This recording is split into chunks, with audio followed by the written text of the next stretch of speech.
पिछली क्लास में जो पढ़ रहे थे आज उसको कंटिन्यू करें। हम लोग को लगभग आपको बताए थे कि 23 वाय सराय हम लोग को पढ़ना है, जिसमें 12 वाय सराय पिछले दिन आपको याद करवाए थे। याद भी बड़ा बढ़िया ढंग से आप लोग किए थे।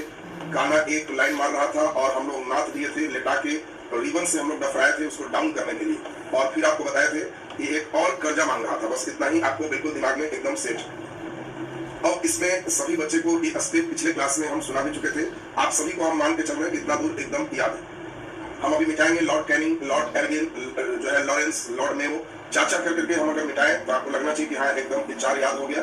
गाना एक लाइन मारा तो आपको गॉसिप कैनिंग, दूसरा नंबर एल्गिन, तीसरा नंबर लॉरेंस और चौथा नंबर लॉर्ड मेयो। इसके बाद आपको बताए थे कि इसमें नाथ दिए, लेटा के रिबन से डफरा दिए तो लॉर्ड नॉर्थ। इसके बाद आपको याद है लेटा दिए तो लिटन। इसके बाद याद है आपको कि रिबन से रिबन और डफरा दिए तो डफरिन। किस लिए? डाउन करने के लिए, तो आपका लेंस डाउन हो गया। यहां तक आपको हटा दिए तो आप जल्दी जल्दी सभी याद कीजिए। लॉर्ड कैनिंग, एल्गिन, लॉरेंस और मेयो। फिर उसके बाद हम लोग चले तो नाथ दिए लॉर्ड नॉर्थ, लेटा दिए लॉर्ड लिटन। उसके बाद हम लोग देखे थे लॉर्ड रिपन और तब डफरा दिए डफरिन, डाउन करने के लिए लेंस डाउन। लेंस डाउन के बाद तब बताए थे कि एक और दूसरा था, वो कर्जा मांग रहा था, तो बताए थे एल्गिन, कर्जन और मिंटो। एल्गिन, कर्जन और मिंटो। इतना आपको बिल्कुल पूरा का पूरा 2-3 बार लिख के अभ्यास करना था। जो बच्चे अभ्यास कर लिए होंगे उनको तो बिल्कुल ये सभी बिल्कुल क्लियर होगा। और यहाँ तक का स्टेप आप सभी लोग देखे थे, जिसमें पिछले क्लास में आप सभी लोग को पहला नंबर लॉर्ड कैनिंग पूरे आपको बता चुके थे, दूसरा नंबर लॉर्ड एल्गिन भी आप पढ़े, लॉरेंस भी पढ़े थे और मेयो भी पढ़े थे। लॉर्ड मेयो में ही आपको कहानी पहले भी समझाए थे कि अंडमान निकोबार में एक अफगान के द्वारा चाकू से उसकी हत्या कर दी गई थी। और लॉर्ड मेयो तक का देखिए पिछले क्लास में आपका क्लास पूरा हो चुका था। काफी घुमक्कड़ किस्म का व्यक्ति हर जगह लगभग घुमा और उसी में काला पानी की सजा का जगह ये अंडमान भी घूमने गया था। मेयो के बारे में पिछला क्लास आपका हो चुका था। आज के क्लास में हम प्रयास करेंगे कि बाकी जो भी है 12 में 4 आप पढ़ चुके हैं, 8 पूरा कंप्लीट कर। उसके बाद अगले दिन 11 पढ़ेंगे तो आपका वायसराय सिस्टम पूरा कंप्लीट हो जाएगा। तो अब जरा जल्दी से देखें, आज हम लोग को पढ़ना है लॉर्ड नॉर्थ ब्रुक। नाथने वाली की बात देखें। देखिए लॉर्ड नॉर्थ ब्रुक ये बहुत ज्यादा दिनों तक नहीं रहे हैं, लेकिन फिर भी 4 साल तक ये चले हैं। और नॉर्थ ब्रुक के बारे में कहा जाता है कि जो नॉर्थ ब्रुक है, इन्हीं के समय एक इंपॉर्टेंट घटना हुई थी और यह घटना थी पंजाब में एक विद्रोह, कुका आंदोलन। देखिए इसमें बिल्कुल सही बताया, पंजाब में एक विद्रोह हुआ था, कुका विद्रोह। तो पंजाब में कुका विद्रोह, आपसे कभी भी पूछा जाएगा कि पंजाब में कुका विद्रोह किसके समय हुआ, तो आपको ध्यान रखना है कि कुका एक नॉर्थ ब्रुक के समय हुआ है। कुका विद्रोह कब हुआ? 1872 में। किसके समय? तो नॉर्थ ब्रुक के समय। दिमाग में बिल्कुल सेट हो जाएगा आपको, कुका नॉर्थ ब्रुक के समय। हाँ बिल्कुल, राम सिंह बिल्कुल सही है। कुका कौन थे ये हल्का आपको समझा दे। कुका पंजाबी लोग, और पंजाबियों में कई संप्रदाय हैं। एक पंजाबी का एक संप्रदाय है नामधारी संप्रदाय, पंजाबियों का एक संप्रदाय है नामधारी संप्रदाय। और संप्रदाय जब भी बोलेंगे तो आप समझना धर्म है, और यही नामधारी संप्रदाय को ही कुका कहा जाता है। नामधारी संप्रदाय जो थे वो थोड़ा आपको कह सकते हैं कि अहिंसात्मक प्रवृत्ति, हिंसा पर विश्वास नहीं करते थे। और अंग्रेजों ने क्या किया था, पंजाबों में सबसे ज्यादा बूचड़ खाना, गाय वगैरह काटने का स्थल स्थापित किया।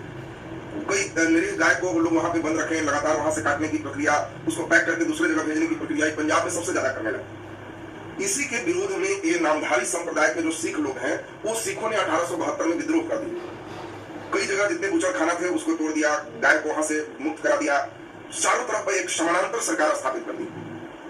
और समानांतर जब सरकार स्थापित कर दिया तो इसके बाद स्थितियां थोड़ी सी अंग्रेजों के लिए प्रतिकूल हो गई। लेकिन चूंकि ये बहुत ऑर्गेनाइज विद्रोह नहीं था और बहुत ऑर्गेनाइज नहीं रहने के कारण अंग्रेजों ने शीघ्र ही इस विद्रोह को शांत कर दिया। और वो अंग्रेज का मेन नाम जिसने शांत किया वो था नॉर्थ ब्रुक। तो आपको ध्यान रखना है कि नाथ रहे थे, तो इसीलिए कुका कस के आवाज किया, कुका, कुक पड़े आवाज, ध्यान रखना। जब कहेंगे कुका तो कहना कि वो नॉर्थ ब्रुक, नॉर्थ। तो अब आपको बिल्कुल पंजाब में कुका विद्रोह, नॉर्थ ब्रुक, एक अच्छा प्रश्न यहाँ पर था। और कुछ नॉर्थ ब्रुक से क्वेश्चन नहीं पूछा जाता, एक अच्छा प्रश्न यहाँ पे नॉर्थ ब्रुक में आपको मिल गया। इसके बाद हम चले तो आपको याद हो गया कि नाथ दिए, नाथने के बाद लिटा दिए। वेरी गुड, लिटा दिए तो हम लोग का हो गया लिप्टन। तो लॉर्ड लिप्टन ये थोड़ा इंपॉर्टेंट ज्यादा है, किसी किसी का काम ज्यादा होगा उसको आपको ध्यान रखना होगा। एक बार सभी का काम आप जब देख लोगे तब ऑब्जेक्टिव चलेगा। उस ऑब्जेक्टिव से आपके अंदर एक बंधन आ जाएगा कि हाँ अब मेरा एकदम कंसेप्ट इस पे सही हो। लॉर्ड लिप्टन एक खास 1876 से लेकर 80 तक रहे हैं और लॉर्ड लिप्टन ने 1878 सबसे मेन फेमस थे वर्नाक्यूलर प्रेस एक्ट। बिल्कुल सही। देखो लॉर्ड लिप्टन के बारे में कहा जाता है कि यह जो लिप्टन है ये स्वाभाविक रूप से भारतीयों के खिलाफ ही मेन काम किया। सबसे पहला काम कि जब हीड बना 76 में तो 1877 में इसने दिल्ली दरबार का आयोजन किया। दिल्ली दरबार का आयोजन किया। देखो ऐसे दिल्ली में जनरली 3 बार दरबार मेन लगा है और इसलिए तीनों दरबार का नाम आप ध्यान रखना। दिल्ली दरबार जब बोलेंगे तो समझना 3 बार। एक दरबार यही है 1877, दूसरा जो दरबार लगा है वो लॉर्ड कर्जन के समय है, यह है 1903 और तीसरा लॉर्ड हार्डिंग के समय है 1911। मन में आ रहा होगा कि सर दिल्ली दरबार क्या है? तो दिल्ली दरबार एक टाइप का जस्ट समझो जो वायसराय है उसकी चाटुकारिता है। चाटुकारिता है। चाटुकारिता का मतलब क्या हो गया कि ये लोग क्या करते थे, ये लोग अपना दिल्ली में एक बड़ा दरबार करके और ब्रिटेन के जो हेड होते थे, चाहे वो विक्टोरिया रहे चाहे जॉर्ज पंचम रहे, आप जानते हो यहाँ पे डायरेक्ट जॉर्ज पंचम का आगमन हुआ है, उन लोगों को बुला करके भारत के प्रमुख घोषित करवाते थे और यहाँ के लोगों से पूरे समर्थन करवाते थे। तो यहाँ पे विक्टोरिया तो नहीं आई, ना ही यहाँ पे कोई इंग्लैंड से मेन युवराज आए, उनके भाई यहाँ पे आए थे। यहाँ पे डायरेक्ट जॉर्ज पंचम युवराज पहुंचे, तीसरा नंबर पे आए। तो आपको ध्यान रखना है कि दिल्ली दरबार इसने जो किया, इसने महारानी विक्टोरिया को घोषित किया कि ये भारत की महारानी होगी, भारत की महारानी होगी और एक कैसरे हिंद की उपाधि भी दी। कैसरे हिंद माने हिंदुस्तान के मेन ताज विक्टोरिया है और महारानी विक्टोरिया एक केवल इंग्लैंड की ही नहीं, ये भारत की भी महारानी है। ये दिल्ली दरबार का मेन उद्देश्य रहा। इसमें विक्टोरिया आई नहीं, केवल 1857 के विद्रोह के बाद चूंकि उन्हीं का रिप्रेजेंटेटिव है, तो दिल्ली दरबार की कभी भी बात होगी तो आप समझना कि दिल्ली दरबार 3 बार हुआ, 1877, 1903, 1911। एक लिप्टन के समय, एक कर्जन के समय, एक के समय। अभी दिल्ली राजधानी भी नहीं है, दिल्ली राजधानी यहाँ पर बनेगी। अभी दिल्ली राजधानी नहीं है, चूंकि भारत का क्षेत्र बढ़ गया है तो दिल्ली में एक मुगलों के जैसा समझिए कि एक दरबार लगाया। चूंकि 1857 के विद्रोह में मुगल के अंतिम जो विरासत थे बहादुर शाह, उनको वहां से हटा दिया गया, लाल किला पे कब्जा कर लिया गया और वहीं पे मुगलों के दरबार के जैसा दिल्ली दरबार इनको लगाया जाता था। तो ये चीज आपने देख लिया। तो लॉर्ड लिप्टन का दूसरा सबसे इंपॉर्टेंट 1876 में हेड बना, 77 में ये, 78 में इसका बहुत इंपॉर्टेंट है vernacular press act. Vernacular press act इसने लागू किया और इसी एक्ट के द्वारा क्षेत्रीय भाषा में, आपको पिछले क्लास में समझाए थे, क्षेत्रीय भाषा में समाचार पत्र पर पाबंदी लगा दिया। क्षेत्रीय भाषा में समाचार पत्र पर रोक लगा दिया।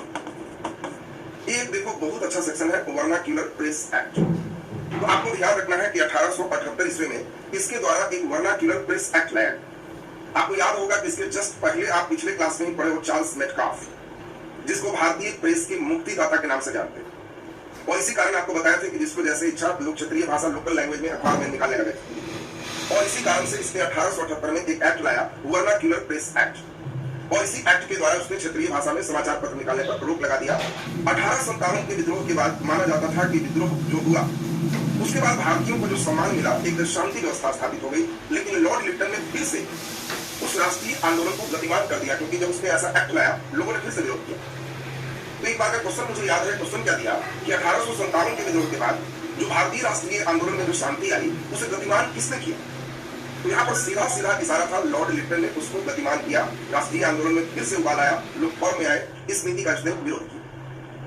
तीसरा नंबर इनके मेन काम जाने जाते हैं, बिल्कुल कई बच्चे ने बिल्कुल सही आंसर दिया, जो सिविल सेवा की परीक्षा थी, मतलब जो IAS IPS की परीक्षा थी, ये सिविल सेवा में ज्यादातर भारतीय जब चुनाना प्रारंभ हो गए तो जान करके लॉर्ड लिप्टन ने कहा कि नहीं, भारतीयों का जो उम्र है सिविल सेवा में उम्र 21 वर्ष जो था ये 21 वर्ष से घटाकर 19 वर्ष करना ठीक। देखिए जो लंदन के लड़के हैं वो 21 साल तक हैं तो परीक्षा दे सकते हैं, लेकिन जो भारतीय हैं वो अंतिम उम्र उनका 19 साल है, 19 से ऊपर परीक्षा में शामिल नहीं हो। किस लिए? ताकि भारतीय की स्थितियां ऐसी थी कि 19 साल में यहाँ के बच्चे बेचारे रहते थे, कुछ हल्का फुल्का ही सीख पाए, जब तक वो पूरा व्यस्त हुए तब तक उम्र खत्म। और एक बिल्कुल आप सभी को याद होगा लॉर्ड लिप्टन का संबंध अफगान युद्ध में भी आपको समझाया था और सभी को याद होगा कैमा अफगान युद्ध लॉर्ड लिप्टन से संबंधित है। दूसरा देखिए वसुंधरा जी बिल्कुल सही दिया आंसर। और द्वितीय आंग्ल अफगान युद्ध, द्वितीय आंग्ल अफगान युद्ध आपको समझाए थे, तो द्वितीय आंग्ल अफगान युद्ध ये लॉर्ड लिप्टन से संबंधित रहा है, बिल्कुल सही आंसर है। और द्वितीय आंग्ल अफगान युद्ध किसी के समय लास्ट किया है तो 1878 से लास्ट कर दीजिए 80 तक द्वितीय आंग्ल अफगान युद्ध हुआ है। तो अब इसमें बिल्कुल इसमें आपका ये सेक्शन कंप्लीट हो गया। बिल्कुल ओवन मैरेथिन के नाम से कविता भी लिखता था, बिल्कुल सही आंसर वो भी है। लॉर्ड लिटन खुद भी बढ़िया एक लेखक भी था। तो चलिए मेन लॉर्ड लिटन से जो क्वेश्चन रहेगा, लिटन हम समझते हैं, अब आपके बिल्कुल दिमाग में सेट हो गया। लिटन 1877 में दिल्ली दरबार का आयोजन किया, 78 में वर्नाक्युलर प्रेस एक्ट लाया और 78 से 80 द्वितीय आंग्ल अफगान युद्ध इसी के समय हुआ। सिविल सेवा उम्र 21 से घटा के 19 साल कर दिया। और देखिए आजकल परीक्षा का जो ट्रेंड चल रहा है उसमें जो बच्चे ज्यादातर गलत करते हैं, क्वेश्चन क्या दे देगा, वर्नाक्युलर प्रेस एक्ट को किसने रद्द किया। बच्चे क्या करते हैं, परीक्षा हॉल में तेजी से पढ़ते हैं वर्नाक्युलर प्रेस एक्ट, चॉइस ए में लिटन देता है, टिक लगा दिया। और यहाँ क्या किया है, क्वेश्चन किसने रद्द किया। और रद्द किया वाला में तुम अगर लिटन मारोगे तो गड़बड़ हो गया, लिटन तो उसको लगाया है। देखो बच्चा वारेन हेस्टिंग्स जा रहा, कहाँ वारेन हेस्टिंग्स, तुम्हारा टॉपिक खत्म हो गया। अभी तुमको बताए थे लेटा दो, लेटाने के बाद तुम्हें बताए थे क्या, रिबन लगाओ। बिल्कुल रिबन एकदम सही आंसर होगा, बिल्कुल रिबन जो बच्चे बता रहे बिल्कुल सही आंसर होगा। तो चूंकि हमने अभी आपको एक टर्म बताया था कि इसके किस नियम से भारतीय राष्ट्रीय आंदोलन फिर से एक बार गतिमान हो गया, और इसीलिए रिपन ने बहुत कोशिश किया। और लिटन के बाद अगला नंबर बहुत इंपॉर्टेंट यह भी है, और यह हो गया लॉर्ड रिपन। लॉर्ड रिपन ये भी बहुत इंपॉर्टेंट आपके लिए है, और रिपन को हम लोग ध्यान दें, ये भी 4 साल तक रहे हैं, 1880 से लेकर 84 तक। कुछ लोगों का डेट ध्यान रखना ज्यादा उचित होता है, जैसे अभी आपने लिटन का देखा 76 से 80, रिपन का देखिए 80 से 84, तो सीधा सीधा सीक्वेंस है। देखो लॉर्ड रिपन के बारे में जो जो काम है बढ़िया से सुनिए। सबसे पहला काम आपने बिल्कुल सही समझा, इसने वर्नाक्युलर प्रेस एक्ट को समाप्त कर दिया।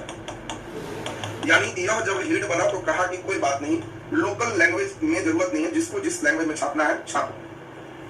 तो क्वेश्चन 2 तरह से पूछते हैं, और इस क्वेश्चन को हमेशा हमने देखा है कि बच्चे बिल्कुल गलत करते हैं। क्वेश्चन क्या देता है उसको बढ़िया से समझोगे। एक बार का क्वेश्चन हमने दिया कि लॉर्ड लिटन ने जब प्रेस पर प्रतिबंध लगाया तो उसके बाद भारतीय प्रेस के मुक्तिदाता कौन बने, और उसमें चॉइस में चार्ल्स मेटकाफ भी दिए हुए थे। तो यहाँ पे आपको बिल्कुल ब्रेक लगाना है कि सर समझ गए लिटन के बाद कह रहा है, तो वहां पे मुक्तिदाता रिपन हो जाए। हाँ अगर कुछ नहीं देगा, केवल आएगा भारतीय प्रेस के मुक्तिदाता, तो आंसर चार्ल्स मेटकाफ आपका सही आंसर। देखो क्वेश्चन की फ्रीक्वेंसी को समझो, इस क्वेश्चन का डिमांड मेटकाफ नहीं था। अगर आपको एकदम ध्यान रहेगा तब जाकर के सही होगा, थोड़ा सा भी इधर उधर किए तो आपको गड़बड़ हो जाए। और आपको क्वेश्चन क्या दिया फिर से सुनोगे, लॉर्ड लिटन के बाद भारतीय प्रेस के मुक्तिदाता कौन बने, तो सीधा सीधा मेटकाफ बहुत पहले का है। लिटन के बाद भारतीय प्रेस का मुक्तिदाता रिपन ने बना, क्योंकि रिपन ने वर्नाक्युलर प्रेस एक्ट को समाप्त किया था। तो यहाँ पर एकदम ब्रेक लगा के इस बात को समझ, यानी प्रेस स्वतंत्रता को बहाल किया, ये बात बिल्कुल दिमाग में सेट रखना है। दूसरा, इसने फिर वही काम किया जो उसका उल्टा होगा, सिविल सेवा में उम्र फिर से इसने 19 वर्ष से 21 वर्ष कर दिया। यानी आप बिल्कुल समझ गए होंगे कि भारतीयों के साथ सहयोग की नीति अपनाए, भारतीयों के साथ सहयोग की नीति अपना रहे। इसी के समय आप सभी को याद है 1881 में नियमित जनगणना प्रत्येक 10 वर्ष के लिए प्रारंभ हो, प्रत्येक 10 वर्ष के लिए प्रारंभ हो। देखिए 1881 से हम लोग का कंटिन्यू चल रहा है।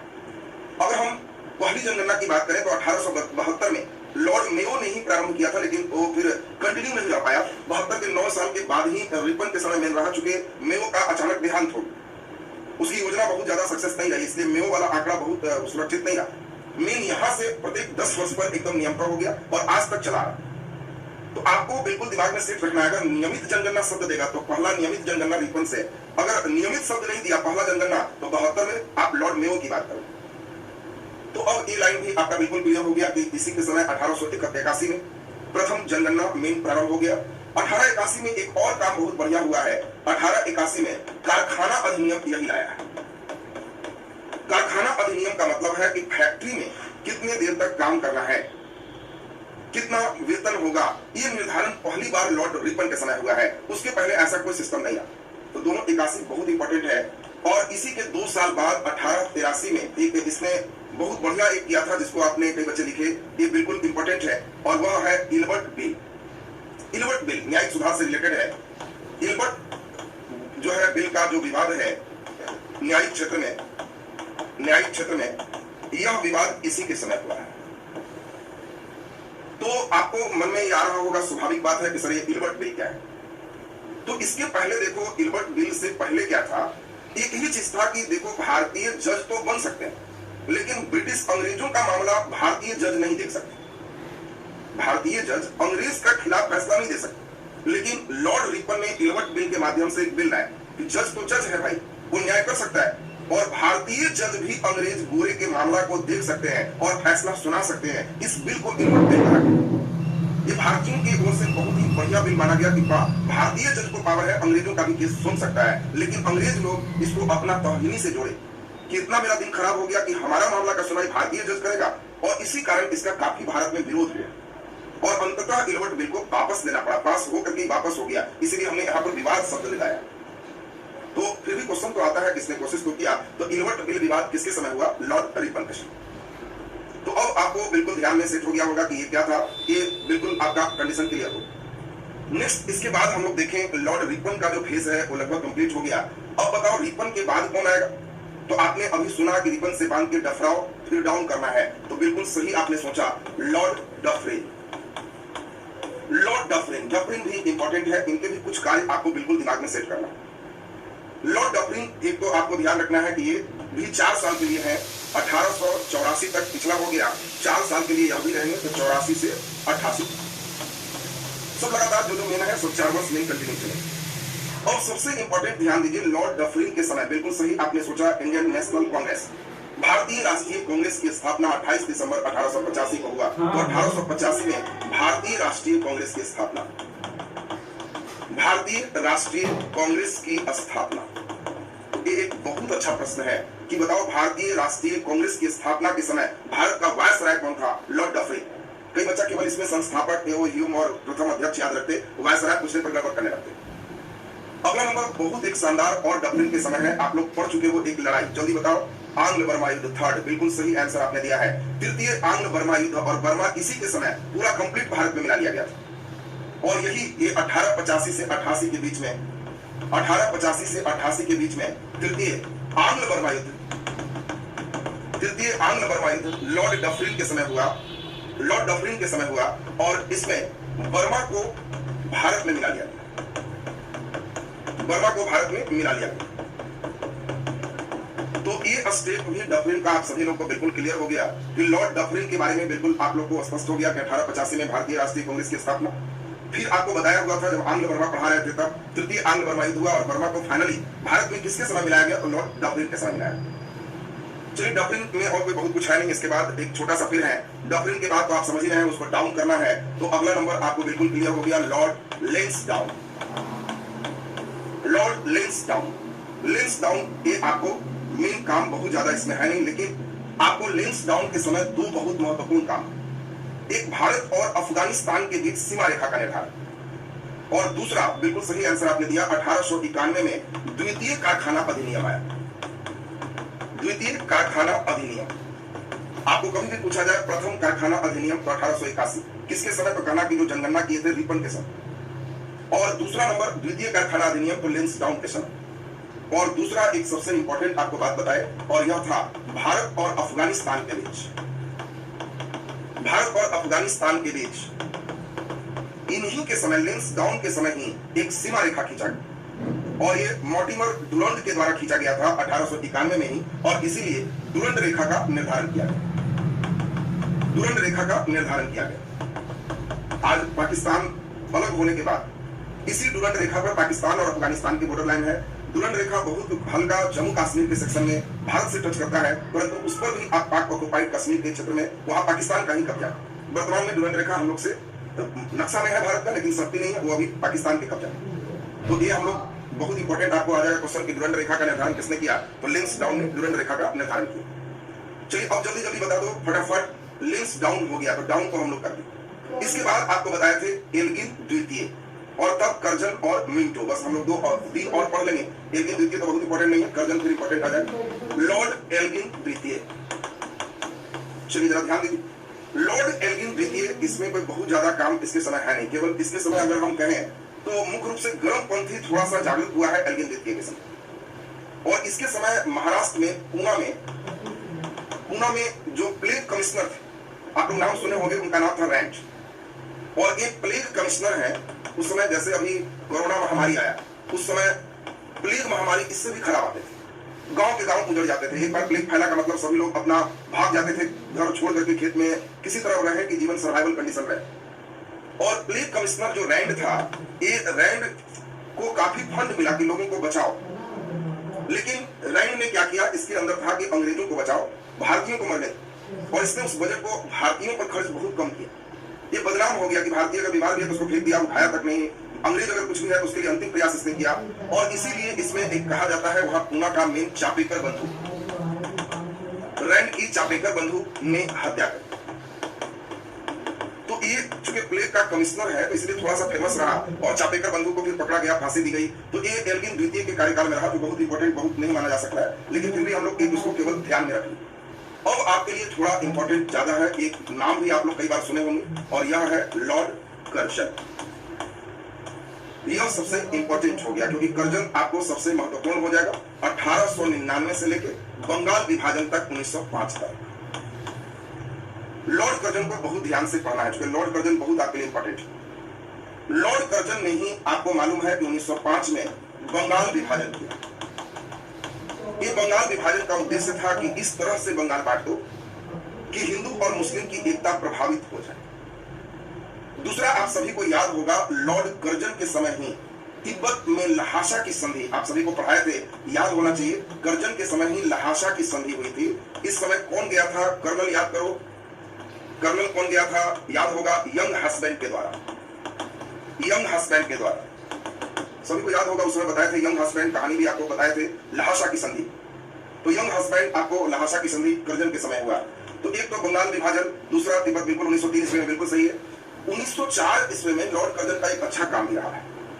यह क्या है, ये पूरा प्राचीन जो भारत में स्मारक थी उसके रक्षा के लिए इसने अधिनियम पारित किया था, और इसी ने भारतीय पुरातत्व विभाग की स्थापना किया। भारतीय पुरातत्व विभाग, ये देखो सबसे इंपॉर्टेंट बात तुम्हें बताएं, क्योंकि आप जो पढ़ोगे आगे हड़प्पा सभ्यता, मोहनजोदड़ो जो खोज पढ़े, हड़प्पा की जो खोज पढ़े, ये जितनी बात तुम पढ़े हो वो सब भारतीय पुरातत्व विभाग किया है, और उसके मेन समझो जनक है लॉर्ड कर्जन। तो कर्जन यहाँ पे बहुत इंपॉर्टेंट हो जाता है। कनिंघम, बिल्कुल कनिंघम साहब को ही मेन बनाया, और वो लॉर्ड कर्जन का ही थे। इसके बाद 1905 में इसने बंगाल भी विभाजित किया, लेकिन 1905 का एक और काम है, रेलवे भर्ती बोर्ड की स्थापना किया। रेलवे भर्ती बोर्ड स्थापित किया हुआ लॉर्ड कर्जन का ही है, चूंकि आपको बताए थे डलहौजी के समय रेल स्थापित हुआ, और रेलवे जो बोर्ड है, इसमें भर्ती नहीं कहे, रेलवे बोर्ड ही कहे तो ज्यादा बढ़िया, जो रेलवे बोर्ड है वो 1905 में लॉर्ड कर्जन के द्वारा ही स्थापित हुआ। तो ये चीज देखो, लॉर्ड कर्जन में 3-4 काफी इंपॉर्टेंट बात है। छोटे एग्जाम होते हैं तो बंगाल विभाजन पूछ लेता है, बड़ा अच्छा एग्जाम हुआ तो पुरातत्व विभाग की स्थापना के समय वायसराय कौन थे, ये भी आपसे पूछा गया है कई बार क्वेश्चन, पर लॉर्ड कर्जन हो जाएगा। रेलवे बोर्ड की स्थापना किसके समय हुआ, तो लॉर्ड कर्जन। लहासा की संधि, तो आपको ध्यान रखना है कि ये भी लॉर्ड कर्जन के द्वारा हुआ। तो अब आपका और भी कई काम है, ट्रेजर कमीशन है, कृषि बैंक है, बिल्कुल सब सही है आपका। तो उन सभी के लिए स्थापना हुई है, लेकिन हम चाहते हैं कम लोड रहे, इतना में कर्जन से क्वेश्चन आपसे बन जाना चाहिए। चलिए, कर्जन के बाद जल्दी बताओ, एक और दूसरा कर्जा मांग रहा है, तो लास्ट कौन हो गया, लॉर्ड मिंटो द्वितीय। और अब हम लोग आज लास्ट करेंगे इसको लॉर्ड मिंटो द्वितीय से, लॉर्ड मिंटो द्वितीय। चलिए, बहुत बढ़िया, ध्यान दीजिए सब। लॉर्ड मिंटो द्वितीय के समय ही सबसे इंपॉर्टेंट हो गया 2-3 काम। पहला, यह 1905 से लेकर 1910 तक। तो एक तो 1906 में मुस्लिम लीग की स्थापना, मुस्लिम लीग की स्थापना 1906, ये एक अच्छा डेट है। दोनों ही आपसे पूछा जाता है, कई बार पूछता है बंगाल विभाजन तो लॉर्ड कर्जन, दूसरा आपको जस्ट पूछेगा मुस्लिम लीग की स्थापना, अब वहां पे बच्चे लॉर्ड कर्जन मारेंगे तो 0 नंबर हो जाएगा, लॉर्ड मिंटो द्वितीय हो। अगला एक और बहुत इंपॉर्टेंट, सभी लोगों को याद होगा, मार्ले मिंटो सुधार अधिनियम, उसमें मिंटो यही है। मार्ले आपको बताया तो भारत सचिव है, और यही मिंटो है जो भारत का वायसराय है, और यही 1909 में मार्ले मिंटो सुधार अधिनियम जो आया, इस सुधार अधिनियम में पहली बार आप पढ़ चुके हो कि मुस्लिमों के लिए पृथक निर्वाचन की व्यवस्था की। ये देखो यहीं पर, इसीलिए इसको कहा जाता है फूट डालो शासन पर। अंग्रेजों ने कब फूट डालो शासन करो की नीति अपनाया, तो ये मिंटो ने मेन समझो की चालू की। बीजारोपण करने का काम तो कर्जन किया, लेकिन मेन काम फूट डालो शासन करो का काम ये 1909 में मिंटो के द्वारा हुआ है। काजल जी पूछ रहा है कि मतलब क्या है, मतलब देखो बहुत स्पष्ट है। इस समय अंग्रेजों ने कहा कि देखो भाई, कुछ भारतीयों को भी हम चुनेंगे। सभी भारतीय उत्साहित है कि बहुत अच्छी बात है, हमको भी चुनो, तुम अपने संसद में हमें भी बैठाओ। हाँ, पावर मत दो हम लोग, लेकिन राय सलाह लो। अंग्रेज कहा कि अच्छी बात है, तुमसे सलाह लेंगे, हम चुनाव करवाए। और उसके लिए एक अधिनियम आया, पार्लियामेंटो सुधार अधिनियम। और इसमें मुस्लिमों को अलग पार्टी बनाया कि केवल भारतीय राष्ट्रीय कांग्रेस के फेर में मत रहो, मुस्लिम लोग अलग पार्टी बनाओ, केवल उधर के फेर में क्यों है? और इसीलिए मुस्लिम लीग एक पार्टी है जो केवल मुस्लिमों की पार्टी हो। दूसरी ओर कांग्रेस कह रहा है कि हम हिंदुओं की पार्टी नहीं है, मुस्लिम मेरे यहां भी रह सकते हो, बाकी जो नहीं है वो लोग अपना रहो, हम क्या कर सकते हैं? हम हिंदुओं की पार्टी नहीं, हम भारतीयों की पार्टी है। तो कांग्रेस भारतीयों की पार्टी, मुस्लिम लीग मुस्लिमों की पार्टी, एक पार्टी भी बनवाने वाला वही है, लॉर्ड कर्जन और मिंटो। यहीं से फूट डालो और शासन करो, बांटो और राज करो की नीति चलो। इतना ही नहीं, मिंटो ने दिमाग लगाया कि कैसे भारतीय लड़ेगा, हिंदू मुस्लिम कैसे होगा, ये लोग में बहुत एकता है, और इसीलिए इन्होंने पृथक निर्वाचन की व्यवस्था की। उस समय चुनाव के लिए क्राइटेरिया था कि जो अंग्रेजों को टैक्स दे सकते थे, जमींदार टाइप के थे, गरीबों तक वो इलेक्शन नहीं था। मतलब अभी जैसा नहीं समझिएगा कि आम इलेक्शन हो। इलेक्शन का मतलब है कि जो अमीर वर्ग है उनको वोट देने का अधिकार है, और वो अमीर ही कोई खड़ा होंगे जो जीत करके वहां पे आए। जो पढ़े लिखे नहीं है, एकदम गरीब है, जिनको आर्थिक स्थिति समृद्ध नहीं है, उनको न चुना जाएगा, न वोट देने का अधिकार हो, जमींदार लोग वोट डालें। और इसमें मतलब मेन लेके समझो कि टैक्स पेयर लोग ही वोट देते थे। उसमें भी पृथक निर्वाचन में एक फैसिलिटी क्या की गई कि पृथक निर्वाचन का मतलब होता है अलग निर्वाचन। कुछ एरिया जहां मुस्लिमों की संख्या ज्यादा है वहां केवल मुस्लिम ही खड़ा होंगे। तो देखो, इसको पृथक निर्वाचन नहीं कहेंगे, तो रिजर्व एरिया हो गया, मुस्लिमों के लिए रिजर्व। लेकिन पृथक का मतलब है मुस्लिम ही खड़ा होंगे और वहां केवल मुस्लिम ही वोट देंगे। वहां हिंदू अमीर भी है तो वोट नहीं डाले। ये देखो, इसको पृथक निर्वाचन का, पृथक निर्वाचन का मतलब क्या हुआ? केवल उस एरिया से वही खड़ा होंगे और केवल उस एरिया से वही वोट डालेंगे जिनके लिए रिजर्व है। ये पृथक निर्वाचन हो गया। तो इससे उस एरिया में तनाव होना स्वाभाविक बात है। अब कहीं कोई मुस्लिम अगर 5000 घर है, हिंदू 2000 घर है, तो ये एरिया मुस्लिमों के लिए पृथक निर्वाचन घोषित होगा। तो हिंदू को वोट देने का भी पावर नहीं होगा, तो हमेशा मुस्लिम खड़ा होंगे, मुस्लिम ही वोट डालेंगे, तो निश्चित रूप से तनाव दोनों में होगा। और इसी के लिए जो है इन लोगों ने मुस्लिमों को अलग पार्टी बनवाया कि तुम कांग्रेस के फेर में क्यों, अलग पार्टी बनाओ। और यही आपको यहाँ बताया कि फूट डालो शासन करो, यही नीति। कभी भी क्वेश्चन आएगा हिंदू मुस्लिम विभाजन की बात, समझ लेना कि मॉरले मिंटो सुधार अधिनियम, इससे ज्यादा खतरनाक कोई कानून नहीं है। क्योंकि यही कानून शुरुआत में मुस्लिम ईसाई के लिए ऐसा व्यवस्था किया, धीरे धीरे इसी पे और हरिजनों के लिए भी व्यवस्था होना आगे शुरू हो जाएगा। भीमराव अम्बेडकर अंग्रेजों को ये अभी समझाने लगेंगे कि जैसे मुस्लिम हिंदू नहीं अलग है, ईसाई हिंदू नहीं अलग है, उसी प्रकार हरिजन हिंदू नहीं है, ये भी हिंदुओं से अलग, हरिजन हिंदू नहीं है। और अंग्रेज ये भी मान लेंगे और उनके लिए भी देखेंगे पृथक निर्वाचन की व्यवस्था हो जाएगी कि कुछ जगह केवल हरिजन खड़ा होंगे, केवल हरिजन ही वोट डालेंगे। तब गांधी जी पूरे आंदोलन करेंगे, भीमराव अम्बेडकर से फिर वही पूना पैक्ट होगा और उसमें होगा कि नहीं, वोट सब लोग करेंगे, हरिजनों के लिए क्षेत्र आरक्षित हो सकता है, पृथक निर्वाचन को उनका हिस्सा नहीं बनाया जाए। और यही संप्रदायवाद, जो सांप्रदायिकता कर सकते हो, उसके जनक यही है लॉर्ड मिंटो। भारत में सांप्रदायिकता के जनक, हिंदू मुस्लिम ये धर्म के जो अलग करने वाला जो जनक है, ये यही है लॉर्ड मिंटो। तो आप समझ गए होंगे मिंटो कि इसीलिए हमने खास व्याख्या की, आप फूट डालो शासन करो। इनके पृथक निर्वाचन को तो हम लोग और डिटेल समझेंगे। यहाँ पे आप समझोगे कि इन लोग इसीलिए ऐसा किए क्योंकि इसके पहले भारत में मुस्लिमों का ही शासन था। आपने खुद देखा कि भारत में 1200 ईस्वी से ही, 1206 से ही मान लो, और पूरे लगातार 1857 तक, 1757 भी मानोगे तो 500 वर्षों तक मुस्लिमों का लगातार शासन। फिर भी यहाँ हिंदू और मुस्लिम करके कोई भयंकर दंगे, हिंदू मुस्लिम करके कोई भयंकर लड़ाई इस 500 वर्षों में नहीं। और अंग्रेज यहाँ आने के बाद इनकी एकता देख के ही परेशान थे और वे ये समझ रहे थे कि जब तक इसको बांटेंगे नहीं तब तक ये हमें बढ़िया से शासन करने नहीं देंगे। और इसी कारण से उन्होंने इस नए नियम को लाया, वोट डालो शासन करो का नियम, आपने यहाँ पर देखा। तो अब इसके बाद हम लोग देखें, इन्हीं के समय बंगाल विभाजन की बात जब हुई 1907 में, आपको याद है कि 1907 में आगे पढ़ेंगे, सूरत फूट होगा। सूरत फूट में कांग्रेस नरम दल और गरम दल में विभाजित हो जाएगी, नरम और गरम दल में विभाजित हो जाएंगे। तो आपसे पूछा जा सकता है कि कांग्रेस में नरम दल और गरम दल में विभाजन किसके समय? हाँ, उस समय मुस्लिमों के प्रमुख नेता कौन थे? देखो, उस समय बांग्लादेश में मुस्लिम काफी अमीर थे, चूंकि मैं तो बंगाल ही केंद्र बिंदु था ना, तो बांग्लादेश में अमीर जो मुस्लिम थे उन्होंने मुस्लिम लीग की स्थापना किया। आगा खां है, सलीमुल्लाह खां है, ये सब बड़े बड़े मुस्लिम नेता। जिन्ना बहुत बाद में आएंगे, अभी जिन्ना के लिए मत सोचो, अभी जिन्ना नहीं है। अभी आगा खां, सलीमुल्लाह खां, ये दोनों मेन संस्थापक में रहे हैं मुस्लिम लीग। तो अब इसमें जरा ध्यान दीजिए यहाँ पे। तो यहाँ सूरत फूट आपसे पूछा जाए किसके समय हुआ, तो आपको ध्यान रखना है कि सूरत फूट किसके समय है? लॉर्ड मिंटो के समय। दो घटना इस समय और हुई है। एक तो खुदीराम बोस को फांसी इन्हीं के समय हुआ है, 1908 में खुदीराम बोस को फांसी। सबसे कम उम्र में शहीद होने वाला एक खुदीराम बोस है। खुदीराम बोस को फांसी आप जान रहे हो कब हुआ? 1908, इन्हीं के समय हो गया। इसी समय तिलक को भी, बाल गंगाधर तिलक को भी जो है मांडले जेल 6 वर्ष के लिए कारागार हुआ था, ये भी 1908 में। तो तिलक को भी, बाल गंगाधर तिलक को 6 वर्ष के लिए कैद हुआ, 6 वर्ष का कैद हुआ बर्मा के मांडले जेल में। मांडले जेल में तो आपसे क्वेश्चन ये पूछा जा सकता है कि बाल गंगाधर तिलक को 6 वर्षों का कैद मांडले के जेल में किसके समय हुआ? तो ये आंसर हो जाएगा लॉर्ड मिंटो दे। बाकी खुद खुदीराम बोस की कहानी हम आपको कहेंगे, कैसे इन्होंने क्या किया, किस तरह से प्रफुल्ल चाकी, खुदीराम बोस ये सब जा रहे थे, किनको हत्या करना चाह रहे थे, कौन मर गया, ये सब डिटेल कहानी हम लोग गर्मपंथी में इनका सुने। तो अब इसमें अभी हम लोग को केवल प्रथम फेज में क्या करना है, इनके बारे में हल्की जानकारी, फिर इसके फेज में डिटेल आपका स्टडी होगा, तो वहां पे फिर एक लिंक हो जाएगा दोनों से। तो अब इसमें हम लोग को ध्यान रखना है कि पहला ये लॉर्ड मिंटो की बात आपको यहां तक आज कर लिए, तो आज के क्लास में आप 12 वायसराय की कहानी पूरा पढ़ ली। और इसमें आपको नेक्स्ट जो स्टेप है वो आपका स्टेप में 11 वायसराय और आए। अगले दिन 11 वायसराय और पढ़ाने के बाद वायसराय का सेक्शन आपका खत्म हो जाए।